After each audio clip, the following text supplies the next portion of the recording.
Pemirsa, atlet-atlet tuan rumah merajai hari pertama pelaksanaan cabang olahraga atletik di Pora ke-13 tahun 2018. Dari 10 nomor yang diperlombakan, atlet Aceh Besar berhasil merebut 7 keping medali emas.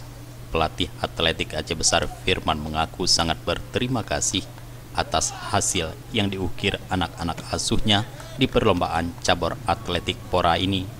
Meskipun ada satu nomor yang lepas menurutnya, namun hasil ini sudah melebihi yang ditargetkan semula, yakni 6 emas.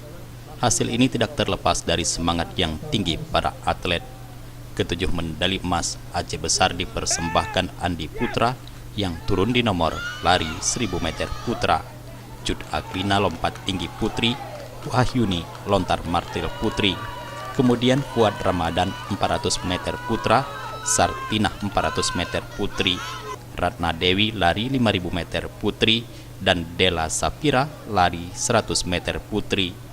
Adapun medali emas yang lolos dari tangan Aceh Besar adalah di nomor tolak peluru putri yang direbut Reni Silviana dari Sabang, lompat jauh putra oleh Fadli Asari Lubis Aceh Timur, dan lari 100 meter putra oleh Safrizal SPD dari Banda Aceh.